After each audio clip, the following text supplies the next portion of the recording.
అందరికీ నమస్కారం. ప్రస్తుతం యోగవేమన విశ్వవిద్యాలయంలో విద్యార్థులు ఎదుర్కొంటూ ఉన్నటువంటి సమస్యలని గౌరవ వైస్ ఛాన్సలర్ గారి దృష్టికి కడప జిల్లా టీఎన్ఎస్ఎఫ్ అదేవిధంగా యోగవేమన యూనివర్సిటీకి సంబంధించిన నాయకులతో కలుపుకొని ఒక రిప్రజెంటేషన్ ఇవ్వడం జరిగింది. ఎందుకంటే ప్రస్తుతం మనకు వర్షాకాలం ఆరంభమైంది. హాస్టల్లో ఉన్నటువంటి యూనివర్సిటీకి సంబంధించినటువంటి విద్యార్థులు ఎటువంటి ఇబ్బందులు ఎదుర్కోకుండా అక్కడ పారిశుద్ధ్యం శుభ్రంగా చేసేటట్లు, అదేవిధంగా హాస్టల్లో బాత్రూమ్స్, అదేవిధంగా డైనింగ్ హాలు, ఈ రకంగా కొన్ని ఏవైతే ఉన్నాయో మరుగుదొడ్లు అయితేనేమి, డ్రింకింగ్ వాటర్ అయితేనేమి, చుట్టుపక్కల పరిశుభ్రత అయితేనేమి, చిన్నపాటి సమస్యల్ని కూడా ఖచ్చితంగా వాటిపైన దృష్టి సారించేసి వాటిని పరిష్కరించాలని చెప్పి రిప్రజెంట్ చేయడం జరిగింది.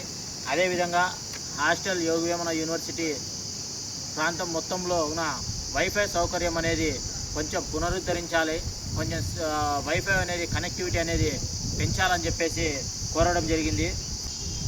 స్నానపు గదులు అయితేనేమి, సింకులు అయితేనేమి, రాకపోకల సమయంలో చుట్టుపక్కల ఉన్నటువంటి చెట్ల పొదలు అయితేనేమి, ఇవన్నీ కూడా పరిశుభ్రంగా చేసి దోమల బారిన, అదేవిధంగా తేళ్ళు కాటుకి, అదేవిధంగా పాము కాటుకి ఎటువంటి అవకాశం ఇవ్వకపోకుండా వాటికి ముందస్తు చర్యగా వాటన్నిటి పరిశుభ్రంగా ఉంచాలని చెప్పి కోరడం జరిగింది. అదేవిధంగా యూనివర్సిటీ పరిధిలో ఉన్నటువంటి నాన్ టీచింగ్ స్టాఫ్ ఎవరైతే ఉన్నారో వారి యొక్క విధులని మీరు సక్రమంగా నిర్వహించాలని చెప్పి వాళ్ళకి ఆదేశాలు ఇవ్వమని చెప్పి కోరడం జరిగింది.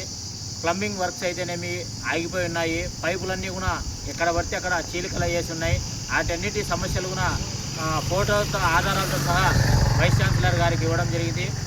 సుమారు అర్ధగంట సేపు వైస్ ఛాన్సలర్ గారితో డిస్కస్ చేయడం జరిగింది. వైస్ ఛాన్సలర్ గారు కూడా సానుకూలంగా స్పందించి యుద్ధ ప్రాతిపదికన వెంటనే యూనివర్సిటీలో ఉన్నటువంటి డిపార్ట్మెంట్స్తో మీటింగ్ అరేంజ్ చేసి, హాస్టల్ సంబంధించినటువంటి ప్రిన్సిపల్ వాళ్ళతో కూడా మీటింగ్ అరేంజ్ చేసి ఈ యొక్క సమస్యల్ని యుద్ధ ప్రాతిపదికన మేము పరిష్కరిస్తామని చెప్పి హామీ ఇవ్వడం జరిగింది. ఖచ్చితంగా విద్యార్థుల యొక్క సంరక్షణ దృష్ట్యా కడప జిల్లా టీఎన్ఎస్ఎఫ్ అయితేనేమి యోగవేమన యూనివర్సిటీలో టీఎన్ఎస్ఎఫ్ పనిచేస్తుందని చెప్పి తెలియజేస్తున్నాం. ఇంకా ఎవరికైనా విద్యార్థులకి సమస్యలు ఉంటే వాటిని మా యొక్క టీఎన్ఎస్ఎఫ్ నాయకత్వం దృష్టికి తీసుకొచ్చేస్తే యుద్ధ ప్రాతిపదికన మీకు ఎటువంటి సమస్యలు లేకోకుండా స్వేచ్ఛాయుత వాతావరణంలో విద్యను అభ్యసించడానికి ఖచ్చితంగా ఎంతగానో మేము తోడ్పాటుగా ఉంటామని చెప్పి ఈ యొక్క విద్యార్థులకు తెలియజేస్తా ఉన్నాం.